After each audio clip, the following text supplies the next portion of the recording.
अथ केन प्रयुक्तोऽयं पापं चरति पूरुषः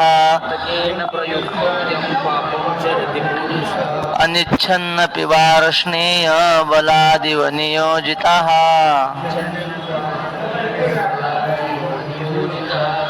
अन्वय असा आहे, खालच्या ओळीतला वार्ष्णेय एक, त्यानंतर अनिच्छन्नपी दोन,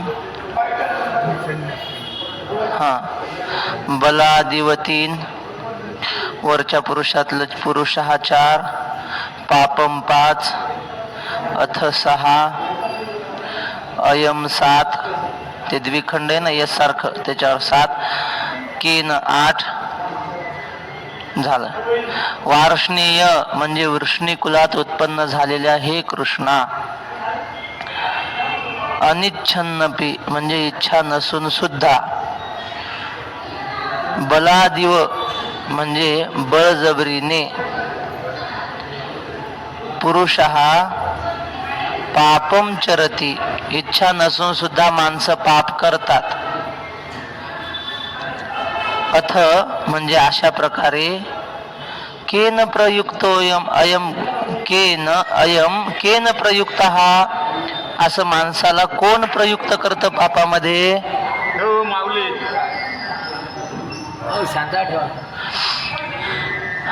माणसाला कळतं ही गोष्ट करणं चांगलं नाही, पण माणूस ती करतो नाही, त्याच्याकडून बळजबरीनं कोणीतरी करून घेतं. असं का होतं असं अर्जुन म्हणतो. अशी आपल्या सगळ्यांच्या मनातली शंका अर्जुन विचारतो. म्हणून ज्ञानेश्वर महाराजांनी अर्जुनाचं कौतुक केलंय. ज्ञानेश्वर महाराज म्हणतात, हा न पुसता हे गोठी, तरी देव का सोडिते गाठी, तरी कैसे नियाम्हा भेटी परमार्थीसी.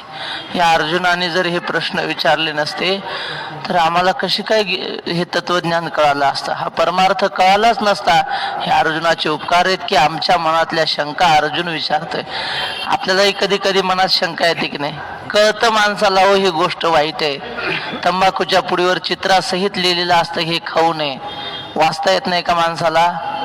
वाचता येतं, चित्र दिसतं. शहाणे लोक सांगतात खाऊ नये. तुकाराम महाराज म्हणतात, तंबाखू ओढून काढीला जो धूर, बुडेल ते घर तेने पापे. हे कळतं माणसाला, पण तरी माणूस खातो.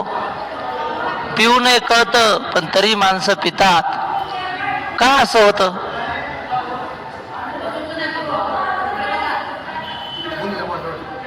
जाऊ द्या. तर असं का होतं देवा, असं अर्जुनाने विचारलं. आता ज्ञानोबा आहे अत्यंत सोप्या भाषेत सांगतात.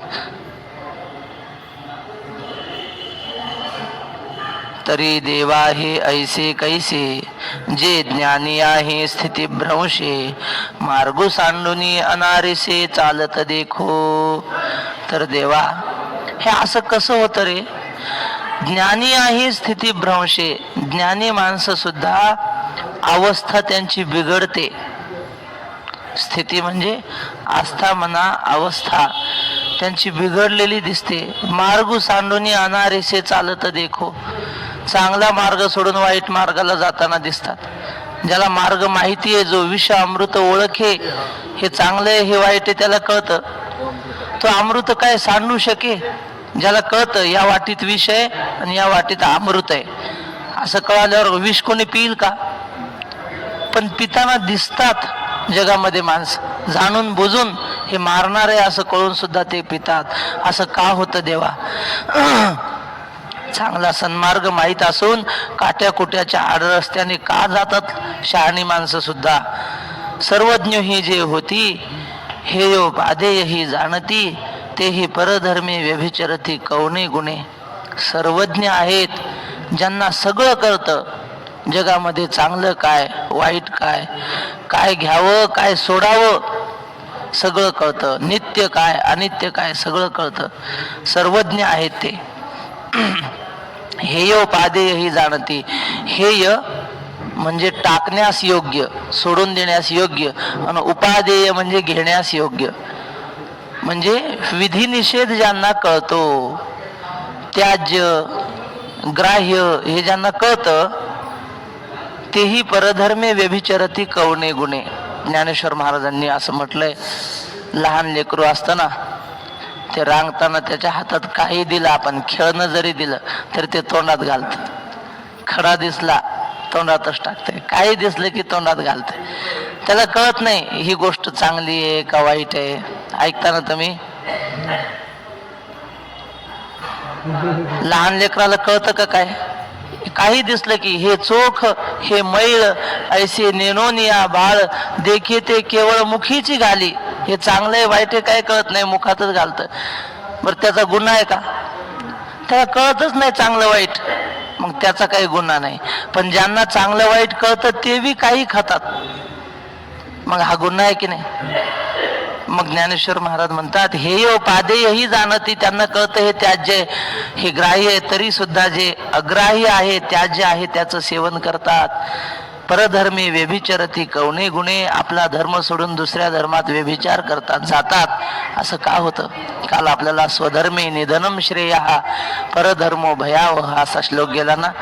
या श्लोकामध्ये धर्म शब्दाचा अर्थ काल आपण साध्या पद्धतीनं पाहिला. पण धर्म कशाला म्हणतात? आचार्य सांगतात, शंकराचार्य, यतो अभ्युदय निश्रेयस सिद्धिस्स धर्म. हा ज्याच्या आचरणाने ह्या लोकातही आपलं कल्याण होतं आणि परलोकातही आपलं कल्याण होतं, असा जो असेल त्याला धर्म म्हणतात.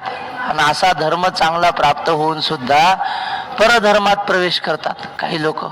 का असं होतं? महाराष्ट्रामध्ये आपण खेडोपाडी गेलो, चर्च उभ्या दिसतात गावागावामध्ये. महाराष्ट्रामध्ये चर्चचा काय संबंध आहे? याचा अर्थ ज्या अर्थी त्या गावात चर्च आहे त्या अर्थी त्या गावात ते लोक पण आहेत. ते काय महाराष्ट्रात हे जन्माला कसे काय आले? आले नाही, ते बाहेरून आले ना. आपल्या लोकांना पैसे देऊन त्यांच्या धर्मात घेतलं, सुविधा दिल्या, अमुक दिलं आणि घेतलं. असं का होतं? आमच्यासोबत एक माणूस होता, त्याचं नाव रमेश डिसूजा. हा तसेच आहेत. मग हे असं का होतं? परधर्मात का जातात शहाणी सुलती माणसं? बीजा आणि भुसा अंधू निवाडू नेणे जैसा, नावे का देखणाही तैसा बरळे कापा. दळण निसायचंय, आंधळ्या माणसाला दिलं दळण नेसायला, निसता येईल का त्याला? तांदूळ दिले म्हणले यातल्या ठुस्या बाजूला काढा आणि तांदूळ एकीकडे करा. ठुस्या समजतात ना? हा, त्या तांदळाचे सालपट म्हणा काय असेल ते, भुसा भुसा भुसा बाजूला काढा आणि तांदूळ एका बाजूला करा. असं दिलं आंधळ्या माणसाला निसायला. जमल का त्याला? तर म्हणतो मला दिसतच नाही, मी कसं काय निसू? बरं चांगल्या डोळस माणसाला दिलं, तोही म्हणतो मला दिसत नाही, कसं नाही. असं बरोबर आहे का? आता हे आता डोळे दिले ना बाबा देवानी, त्याला निसता आलं पाहिजे चांगलं वाईट. पण नावे का देखणाही तैसा बरळे कापा. ज्याला चांगलं सगळं जग धडधडीत दिसतं तोही म्हणतो मला काढता यायचे नाही. आंधळ्यानं म्हणलं तर साहजिक, पण डोळसही म्हणतो. जे असता संगू सांडिती त्याची संसर्ग करिता न धाती, वनवासी ही सेविते जनपदाते. वैराग्य निर्माण होतं काही लोकांना आणि मग घरदार सगळं, लेकरं बाळ शेतीबाडी सगळं सोडून निघून जातात. काही नको आम्हाला आता ना. काय असता संगू सांडिती. संघ म्हणजे हा सगळा परिग्रह, घरदार पत्नी वगैरे सगळं सोडून जातात आणि त्याची संसर्ग करिता न धाती. आणि पुन्हा काय असं होतं की ते सगळं पुन्हा वैराग्य सोडून देतात आणि पुन्हा घराकडे येतात. इथलं याच मठात आमच्या डोळ्यासमोर एक प्रसंग घडलेला सांगतो. 3-4-5 वर्षापूर्वी वैकुंठवासी वक्ते बाबाकडे एक संन्यासी आले आणि ते संन्यासी येऊन रडायलाच लागले. बाबा म्हणले का हो रडता महाराज? म्हणले बाबा काय करू, घरी जावं वाटतंय. संन्यास घेतल्यानंतर घरी जावं वाटतंय. त्यांना मुलं बाळ होते, कस काय वैराग्य झालं, संन्यासच घेतला आळंदीत. आणि मग आता काय करावं, घरी तर जाता येत नाही संन्यास घेऊन. आणि आले बाबाला विचारायला कसं करू. बाबा म्हणले अहो संन्यास कशाला घेतला मग, तुम्हाला आसक्ती नाही, आता काय करू म्हणले, झालं आता आमच्याकडून, पण घरी जावं वाटते, काय करू. बाबा म्हणले असं करा, तुम्हाला फारच जावं वाटते ना, मग गावात जा, घरच्या लोकांना भेटा, मुक्काम मात्र मारुतीच्या मंदिरावर करा. घरी मुक्काम करायचा नाही. असं का होतं? संन्यास घेताना वैराग्य होतं की नाही, आणि पुन्हा घरी जावं वाटतं, याचा अर्थ वैराग्य संपला. आता हे कुणी नेलं वैराग्य हिरवून त्याच? असा अर्जुन विचारतो. संसर्गू करिता न धाती, पुन्हा त्या लेकरा बाळा जायची भीती वाटत नाही त्याला. असं का होतं? वनवासी ही सेविती जनपदाते, एकांताचं वनाचं सेवन केलं होतं. ज्ञानेश्वर महाराज म्हणतात, बहु एकांतावरी प्रीती, जया जनपदाची खंती, जाण मनुष्याकारे मूर्ती ज्ञानाची तो. काही माणसांना एकांतच आवडतो, लोकांतात जायचं म्हणलं की नाही नाही नाही, मरण बरं, पण या लोकांतात नको म्हणतात. असे काही असं एकटेच राहतात महाराज वनामध्ये, काही नसतं. रमे ते तुकाराम महाराज म्हणतात ना, वृक्षवल्ली आम्हा सोयरे वनचरे, पक्षी ही सुस्वरे आळविते, येणे सुखे रुचे, एकांताचा वास, नाही गुणदोष अंगा येत. ते भागवतामध्ये श्लोक आहे. दत्तात्रेय भगवान, ती एक मुलगी साळ कुटत होती वगैरे, कथा माहिती आहे तुम्हाला. दत्तात्रेयानं पाहिलं, एका घरी पाहुणे आले होते मुलीला पाहायला, पण मुलीचे आई वडील घरी नाही, एकटी मुलगीच घरी. मग आता पाहुणे आलेत, आई वडील घरी नाही, त्यांना काहीतरी नाश्ता म्हणा, जेवण केलं पाहिजे, म्हणून मुलगी घरात गेली, साळ कुटू लागली. मग आता साळ कुटताना बांगड्यांचा आवाज येत होता. तिला वाटलं माझ्या बांगड्यांचा आवाज आला तर ह्या पाहुण्यांना वाटन ह्यांच्या घरी खाण्यापुरते तांदूळ सुद्धा नाहीत, यांना कळू नये मी साळ कुटलेली.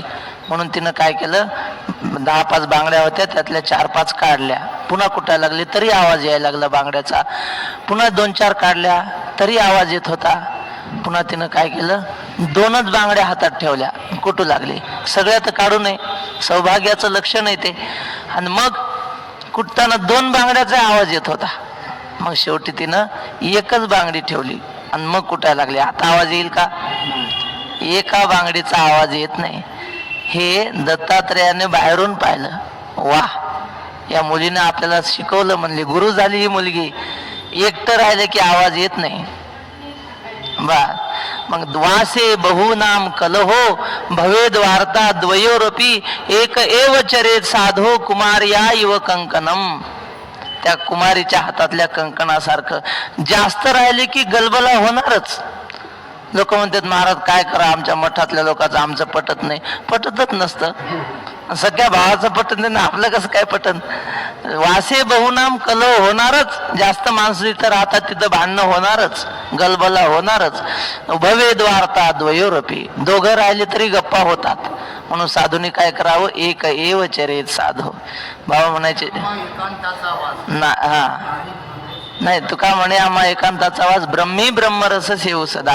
एकटं राहिलं की नाही गुणदोष अंगायत, कोणाची निंदा घडत नाही, कोणाचा द्वेष मत्सर घडत नाही. म्हणून एकटं साधूने राहावं असं जाणून काही लोक एकांतात जातात, वनात जातात. पण वनवासी ही सेविते जनपदाते. पुन्हा काहीतरी असं होतं आणि ते माणसं गावात येऊन लोकांमध्ये राहण्यात धन्यता मानतात. असं काय झालं? रामायणामध्ये फार सुंदर, तुमच्या चरणी विनंती माझी, नाथ महाराजांनी लिहिलेलं भावार्थ रामायण अवश्य वाचा. ज्याला मराठी बोलता येतं त्याला ते नाथा महाराजांचं रामायण कळतच, अर्थ पाहायचं काम नाही, लय सोपं आहे. आणि त्यात नाथ महाराजांनी प्रभू रामचंद्राच्या वडिलांनी म्हणजे दशरथ महाराजांनी पुत्र कामेष्ठी नावाचा यज्ञ केला. आणि त्या यज्ञासाठी वशिष्ठांनी सांगितलं ब्राह्मण असा पाहिजे, त्याचा विवाह तर झालेला असला पाहिजे आणि तो ब्रह्मचारी पाहिजे. त्या ब्राह्मणाच्या हाताने यज्ञ झाला तर पुत्र होईल. असा कोण असेल? विवाह झालेला आहे आणि ब्रह्मचारी आहे, असा कोण? मग विचार करू लागला. इंद्र वगैरे मित्रच होते यांचे, दशरथ राजाचे. सांगितलं बुवा असं असं आहे, काय करावं? म्हणले एक ऋष्यशृंग नावाचा मुलगा आहे, त्याचा बाप विभांडक, त्यांचा मुलगा आहे जंगलात, पण तो 16-17 वर्षाचा आहे. त्याने अजून स्त्रीचं दर्शन केलं नाही, वनातच जन्म झाला, वनातच राहिला, त्याला स्त्री म्हणजे काय माहीतच नाही असा तो. त्याला आणायचंय आपल्या गावात. इंद्र म्हणला तसं काम आपल्याला सांगा. ते काय काळजी करू नका म्हणे, कुठला महाराज तारीख देत नाही ना, फक्त नंबर द्या, आम्ही बरोबर त्याला कसं बोलायचं ते आम्हाला माहिती. महाराज तुम्ही नाही आलीत सप्ताच होत नाही, तुम्हाला लय मानतात लोक, रोज तुमचेच प्रवचन ऐकतात इकडले लोक मोबाईलवर, कोणी ऐकत नसतं, पण आपलं चढी घालून कडी पाजायची असं काही लोकांना जमतं. मग ते म्हणलं मी आणतो, काही काळजी करू नका. मग यांनी काय केलं, इंद्राने अप्सरा पाठवल्या महाराज. हा ऋषशृंग एकटाच आश्रमात, वडील कुठंतरी गेलेले तपश्चर्येला निघून, हा आश्रमात एकटाच होता. आणि हे आल्या स्वर्गातल्या अप्सरा. याला वाटलं लांब लांब जटा दिसतात म्हणजे हे कुठले तरी ऋषी असले पाहिजे, त्याने लहानपणापासून ऋषीच पाहिलेले. पण तो म्हणला हे नेहमीच्या ऋषीपेक्षा भारी वाटतात जरा, यांचं तेज, यांचं चालणं. आणि त्या विणा घेऊन आल्या होत्या, तुम्ही भावार्थ रामायण वाचा, काय नाथ महाजांनी वर्णन केलं, त्या विणेवर गायन करत होत्या. ते म्हणले आपण ऋषी पाहिले पण एवढं सुंदर गायन करणारे नाही, आपले ऋषी प्रवचन करतात स्वर लागत नाही म्हणजे आमच्या, पण हे लयच भारी दिसतात. गेला हरणासारखा इकडं तिकडं पाहायचा, जवळ जाण्याचा प्रयत्न करायचा, त्यांना तेच पाहिजे होतं, हा जवळ आला पाहिजे. आणि धाडस केलंच त्याने.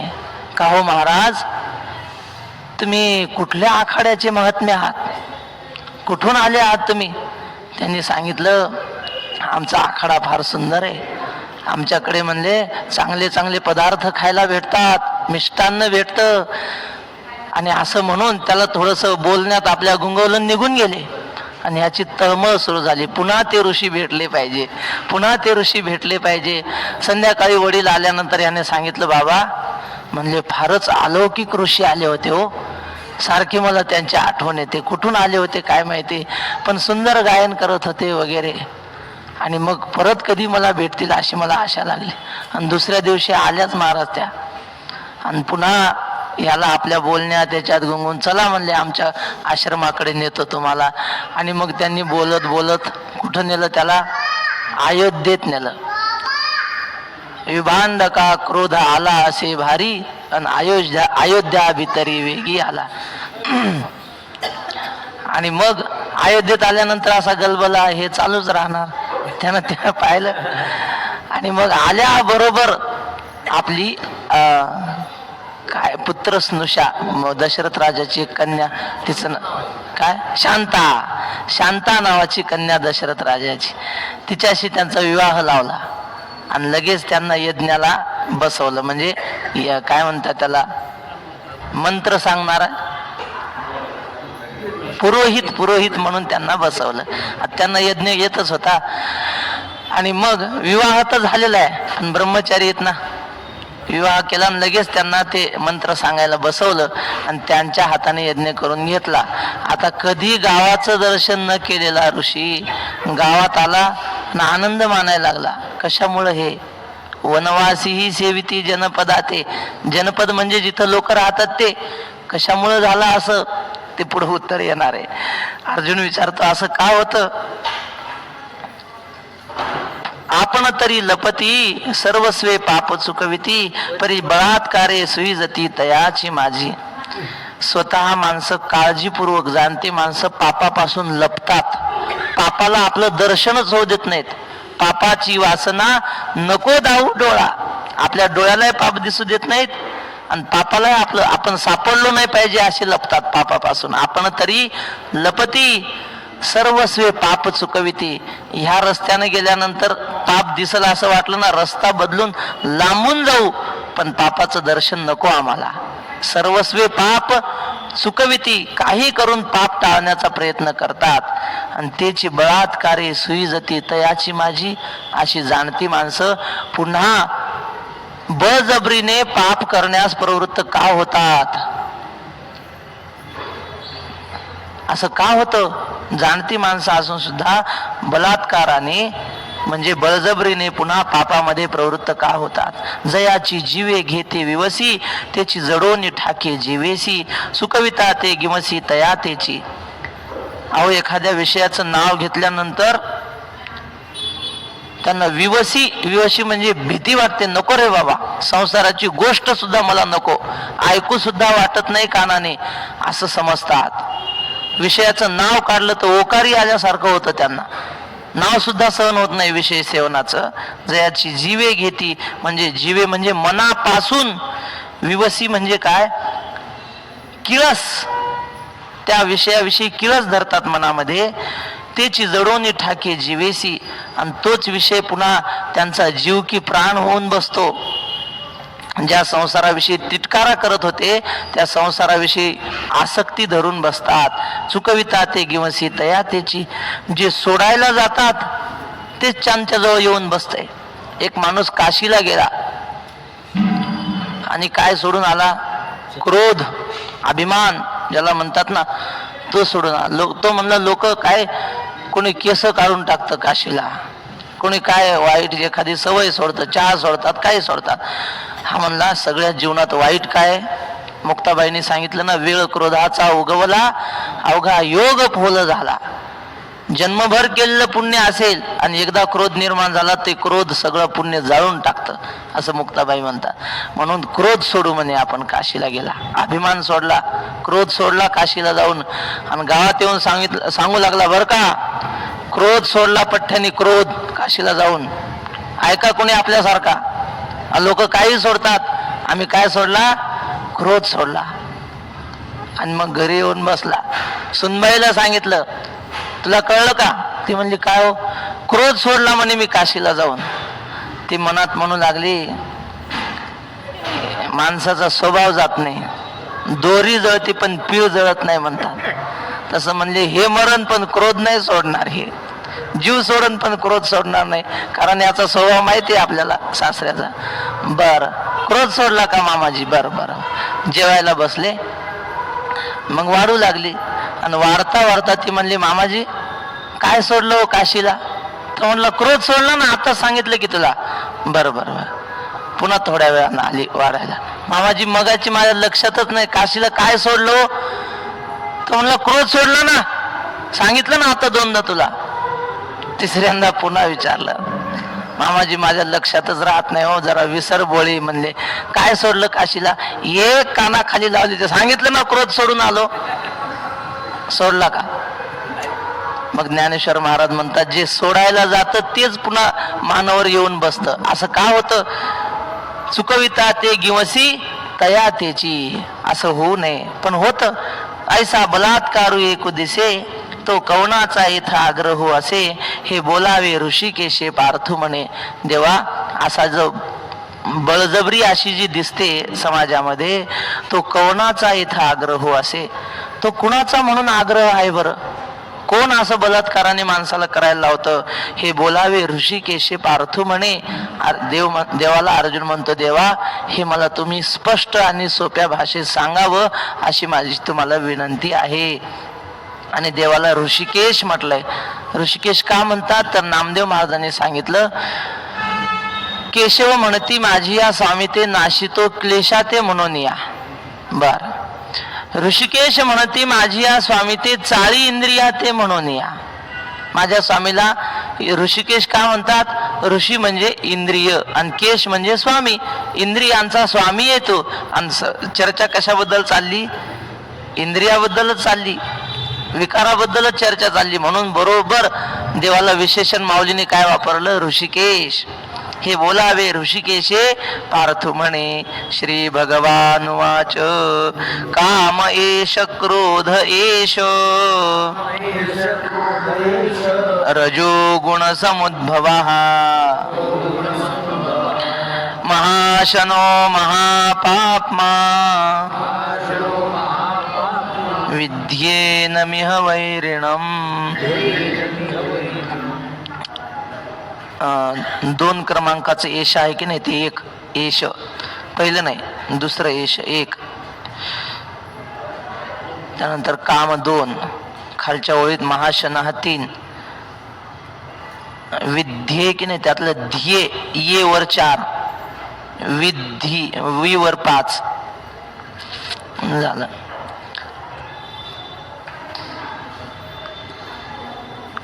मिह 6. अर्थ असा आहे, एष हा रजोगुण समुद्भवा काम, एष क्रोध, महाशन महापापमा एनम वैरिणम विद्धी. 6 नाही बरं, 5 पर्यंतच आहे, 6 आकडा नाही. तर एषः म्हणजे हा, रजोगुण समुद्भव, हा रजोगुणापासून उत्पन्न झालेले काम, हा आणि हा एषः क्रोध, हा क्रोध. कसे आहेत ते? महाशनः म्हणजे अत्यंत खादाड आहेत, किती खाल्लं त्यांचं पोट भरत नाही. महापापमा महापापी आहेत, म्हणून एनम म्हणजे यांना वैरिणम विद्धी, यांना तू वैरी समज, असा श्लोकाचा अर्थ आहे. आता भाष्य माऊलींचं. तव हृदय कमळ आरामू, जो योगियांचा निष्काम कामू, तो म्हणत असे पुरुषोत्तमो सांगेन ऐक. आता भगवान परमात्मा अर्जुनाच्या प्रश्नाचं उत्तर देतात, पण तो कसा आहे? हृदय कमळ आरामू म्हणजे हृदय रूपी कमळात राहणारा, नरस्य आयनम निवासस्थानम यस्य सहा नारायण, हा माणसाच्या हृदयात जो राहतो त्याचं नाव नारायण आहे. नरांचा समुदाय गहन, त्यासी नार म्हणती जाण. नाथ महाराज म्हणतात सगळ्या माणसाचा समुदाय त्याला नार म्हणतात, आणि त्याच्यात राहणारा नारायण, तो नारायण आहे. म्हणून हृदय कमळ आराम म्हटलंय, प्रत्येकाच्या हृदयात राहणारा. हे सुद्धा लिहिताना माऊलींनी हृदय कमळ आराम का म्हटलंय? काम क्रोध कुठं राहतात हो? आपण जर विचारलं, काम क्रोध आपल्या हातात राहतात का पायात राहतात? कुठं राहतात? हृदयातच राहतात. मग आता हृदयातल्या कामक्रोधाचं वर्णन हृदयातल्याच देवाला कळणार ना. सहवासी विजानियात चरित्रम सहवासीना, रामायणातला प्रसंग आहे. प्रभू रामचंद्र, सीतामाई, लक्ष्मण महाराज चालले होते पंपा सरोवराच्या तीरावरून. एक बगळा एका पायावर उभा त्या सरोवरात. प्रभू रामचंद्रांनी पाहिलं आणि लक्ष्मणाला म्हटले, लक्ष्मणा किती शांत उभा आहे रे. माणसं कीर्तन प्रवचनाला बसले तरी चुळबुळ करतात, हा बगळा असून शांत बसलाय. मला तर वाटतं हा मागच्या जन्मातला कोणीतरी तपस्वी असला पाहिजे, एका पायावर उभं राहून तपश्चर्या केली, म्हणून या जन्मात सुद्धा बघ ना एका पायावरच उभा आहे हा. असं राम प्रभू लक्ष्मणाला म्हटले. सीतेला म्हटले, लक्ष्मण कशाला म्हणेल खोटं आहे म्हणून तुमचं? बरोबर आहे दादा, मला सुद्धा वाटतं म्हणे तपस्वीच आहे हा. सीतेने होकार दिला, पण हे पाण्यातल्या मासोळीनं ऐकलं की हे कोणाला साधू म्हणतायत? एका पायावर उभा राहिलेल्या बगड्याला. ती वर आली आणि तिनं सांगितलं, देवा हा कसा आहे तो आम्हाला विचारा. आम्ही सुद्धा आजपर्यंत साधूच समजायचो, साधू समजून दर्शनाला गेलो की लगे मोक्षच द्यायचा.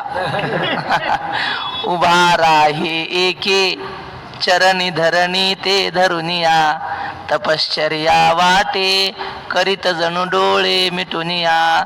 बका ऐशा ढोंगे तव अमिषमासेची ठकती, परिज्ञाते तुझे कपट लवलाही उमजती. हा श्लोक आम्हाला कोणी शिकवला? वक्ते बाबांचे भाऊ कोणीतरी होते बघा आळंदीत, देवीदास धर्मशाळेत राहायला. वयस्कर काशीनाथ भाऊ काय विश्वनाथ भाऊ, हा पुतणे काय. आणि ते आम्ही केंद्रीय महाराज तिथं इंद्रायणीच्या काठावर बसलो आणि सहज विचारलं, म्हणलं बाबा कोण्या गावचे? म्हणले आम्ही वक्ते बाबाचे पुतणे आहेत. हो म्हणलं आम्ही वक्ते बाबांचे शिष्य आहेत. बर, मग म्हणलं आम्हाला काहीतरी शिकवा तुमच्या काळात शाळेत का? त्यांनी हा श्लोक शिकवला, कामाला आला का नाही सांगा. म्हणून वक्ते बाबा म्हणायचे, तरुण पोरांनी म्हाताऱ्या माणसाच्या संगतीत राहावं. वेदात सांगितलंय नित्यम वृद्धोपसे विना. मग तो बगळा उभा राहतो पाण्यात, तो कसा आहे हे बाहेरच्या माणसाला समजेल की त्याच्यासोबत राहणाऱ्याला समजेल? त्याच्यासोबत राहणाऱ्याला. एका घरात राहणाऱ्याला समजतं माणूस कसा आहे.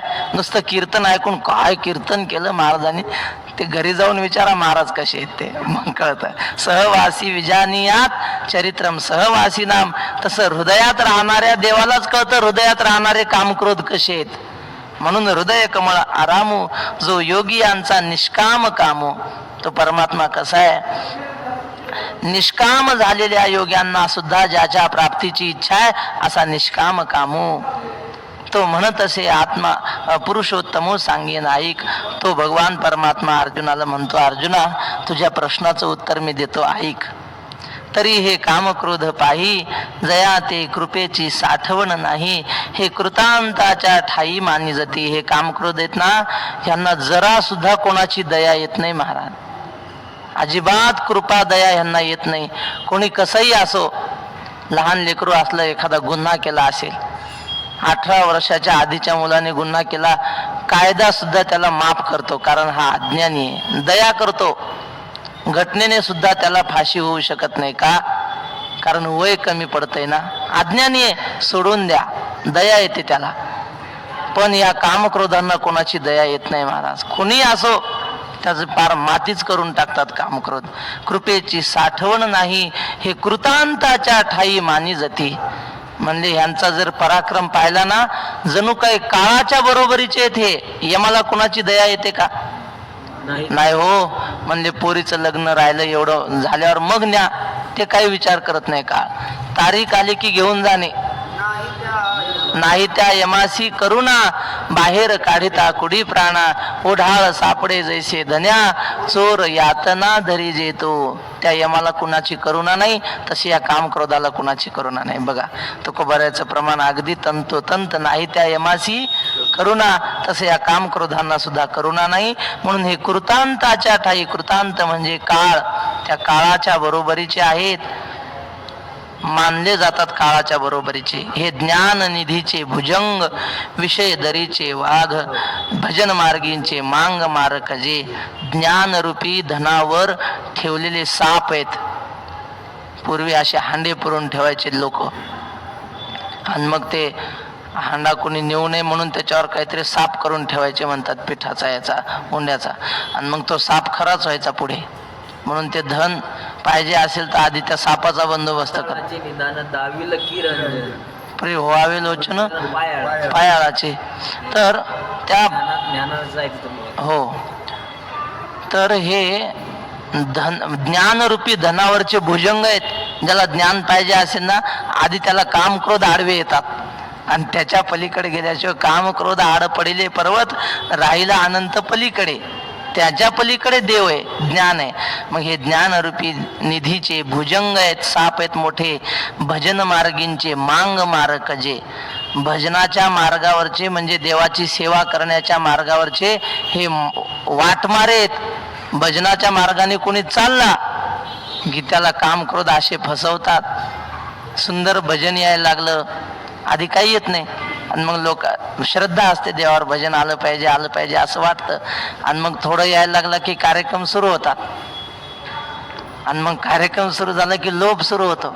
काम आलं, कमी दिले की क्रोध येतो. मग झालं, भजनाच्या मार्गावरचे वाटमारे झाले ना. भजन मार्गींचे मांग मारक जे. हे देह दुर्गींचे. हा, विषय दरीचे वाघ. हा, ते राहिले नाही का. विषय दरीचे वाघ, विषयाच्या दरीतले हे वाघ आहेत. देवाकडे जाणारा रस्ता, त्यातून विषय दरीतून वाट चुकवून जावं लागतं, आणि या विषय दरीतले हे वाघ आहेत. दरीतून जाताना नरडच धरतात माणसाच. कामक्रोध हे वाघ आहेत. भजन मार्गींचे मांग मारक जे. हा, वा वा. परमार्थाचा अधिकारी कोण? कोण नाही? नाथ महाराज सांगतात, कामक्रोध लोभ जयाचे अंतरी, नाही अधिकारी ऐसा येथे. हे देह दुर्गीचे धोंड, इंद्रिय ग्रामीचे कोंड, यांचे व्यामोहाधिक दबड जगावरी. हे देहरूपी किल्ल्यावरचे मोठे दगड आहेत, मोठे धोंडे, धोंडा. तो धोंडा जर किल्ल्यावरून खाली आला आणि त्याच्या खाली मग मोठे मोठे झाडं चुरा होतात, माणसाची काय गोष्ट. म्हणून हे देहरूपी किल्ल्यावरचे मोठे दगड आहेत. इंद्रिय ग्रामीचे कोंड, इंद्रिय रूपी गावाच्या भोवतालची तटबंदी आहे. कोंड म्हणजे तटबंदी आहे. यांचे व्यामोहाधिक दबड जगावरी. यांची दादागिरी जगावर चालते. कोण आहेत दादागिरी करणारे? तर या कामक्रोधाचे माणसं आहेत. त्याला कार्यकर्ते म्हणू आपण. या कामक्रोधाचे कार्यकर्ते सगळ्या जगावर दादागिरी चालवतात. कोण आहेत कार्यकर्ते? व्यामोहाधिक. व्यामोह म्हणजे भ्रम, मोह, अविचार. हे कार्यकर्ते आहेत कामक्रोधाचे, आणि सगळ्या जगावर सत्ता चालवतात. काही करू देत नाही, कोणी हालचाल करायची नाही. मोह भ्रम सगळीकडेच आहे की नाही. हे रजोगुण मानसीचे समूळ आसुरीचे धाले पण यांचे अविद्या केले. हे रजोगुणी पुत्र आहेत, रजोगुणाचे पुत्र आहेत. हे नाही, हे रजोगुणी मनाचे पुत्र आहेत, मनाचे. आणि मन कसं आहे, काय मन हे नपुंसक की ते भोगवी तिन्ही लोक. ज्ञानेश्वर महाराज म्हणतात आपण ते मन म्हणतो का तो मन म्हणतो, ते पण त्याचे पोर आहेत हे, तसं असून सुद्धा. आणि त्यामुळे करामती येत ना. मग मनाची पोर आहेत, रजोगुणी पोर आहेत मनाची, समूळ आसुरीचे. यांच्या ठिकाणी गुण चांगले देवाचे गुण आहेत का? नाही नाही, सगळे राक्षसाचे गुण आहेत काम क्रोधाच्या ठिकाणी. आसुरीचे म्हणजे राक्षसी गुण आहेत, आसुरी संपत्तीचे गुण. आणि धायपण यांचे अविद्या केले. पण हे बाप सांगितला मन, याला सांभाळती कोण? माय कोण यांची? अविद्या. अविद्या यांना खाऊ पिऊ घालते, लहानाचं मोठं करते, माया. धायपण म्हणजे यांचं पालन पोषण अविद्या केले, अविद्या यांचं पालन पोषण करते. हे रजाचे कीर जाहले परी तमासी पढियंते भले तेने निजपद या दिधले प्रमाद मोह. हे रजोगुणाचं आहेत, ही गोष्ट खरी, रजोगुणी आहेत, पण तमाला फार आवडतात, तमोगुणाला. पढियंते म्हणजे अत्यंत आवड असणे. आणि तेने निजपद या दिधले प्रमाद मोह. त्या तमोगुणाने काय केलं, आपली स्वतःची पद देऊन टाकली. आवडत्या माणसाला देतो की नाही माणूस, काही देतो. तसे काम क्रोध हे तमोगुणाचे फार आवडते, म्हणून आपले आवडती पद कोणती? प्रमाद म्हणजे चूक करण्याची भावना, आणि मोह म्हणजे गुंतून राहणं घरादारामध्ये.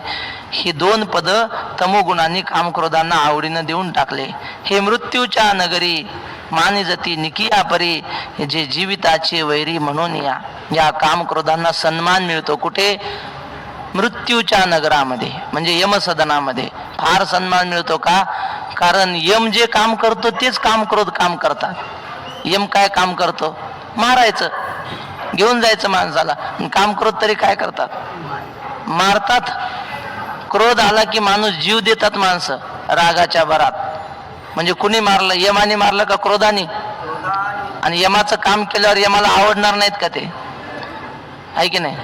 आपण पाणी आणायलो, दुसरा म्हणला मी हांडा भरून आणून देतो, काळजी करू नका, मग आवडतो माणसाला, तो आपलं काम करू लागतो. म्हणलं तसं यमानं पाहिलं हे काम क्रोध आपले मित्र आहेत, आपलं काम करतात, यांचा सन्मान करा दरवर्षीच्या सप्त्यात. हे पहा, मानिजती निकिया परी, यम त्यांना सन्मान देतो चांगल्या प्रकारे. जे जीविताचे वैरी म्हणून हे सगळ्या जगाचे वैरी आहेत. म्हणून वेळ संपली का आपली? बघा एकदा. जयासी भुकेली आमिषा, हे विश्व न पुरेची घासा, कुळवाडियाची आशा चाळीत असे. आता श्लोकामध्ये महाशन हा शब्द आहे की नाही? महाशन म्हणजे महत अशनम यस्य महाशन, हा ज्यांची भूक मोठी आहे त्यांना महाशन म्हणतात. खूप खातात हे. जयांशी भुकेली आमिषा, काही लोकांना भस्म्या रोग होतो. भस्म्या म्हणजे काय? आता स्वामींनीच आम्हाला सांगितलं, तुंतने महाराजांनी, किती खा ते भस्मच होतं, म्हणजे ते भूकच जात नाही त्यांची. आपण कसं आता ढेकर आला बस झालं बा म्हणतो, तसं काही लोकांची भूकच जात नाही, किती खाल्ले तरी. 10 माणसाचं खातात, 3 4 पंक्ती उठल्या तरी चालूच राहते, अनाथ म्हणतात अजून. मग ते कोणता रोग येतो? भस्म्या. त्यांना अपचन होत नाही बरं, मग खाल्ला आता पोट बिघडणं अजिबात नाही, किती खाऊ द्या, भस्म्या रोग असतो त्यांना. तसे या काम करताना भस्म्या रोग आहे, किती खाल्लं पुरतच नाही. आजपर्यंत किती लोकांना खाल्लं काम क्रोधाने, तरी पोट भरलं का? म्हणून महाशना म्हटलंय. जयांशी भुकेली या आमिषा, त्यांना भूक लागल्यावर भुकेच्या इच्छेला, आमिषा म्हणजे इच्छेला, हे विश्व न पुरेची घासा, अख्खं जग विश्व जरी खाल्लं तरी त्यांना पूर्ण होत नाही, त्यांची भूक भागत नाही. कुळवाडी यांची आशा चाळीत असे. बर, ह्यांचा व्यवहार कोण सांभाळते? तर आशा यांचा घरदार सगळं सांभाळते. तुम्ही करा, तुमचं चालू द्या, मी आहे सांभाळायला म्हणते. तुमचा धंदा तुम्ही चालू द्या, घर सगळे सांभाळते. कोण? आशा चाळीत असे, म्हणजे व्यवहार पाहते आशा. कुळवाडी म्हणजे काय? घरातले उदीम व्यापार व्यवहार सांभाळणारी आशा आहे. कौतुके कवळिता मुठी जी 14 भुवने थेकुटी जी भ्रांती ही धाकुटी वाल्ली दुल्ली. याचा विचार उद्या करू. पुंडलिक वरदारी विठ्ठल श्री ज्ञानदेव तुकाराम.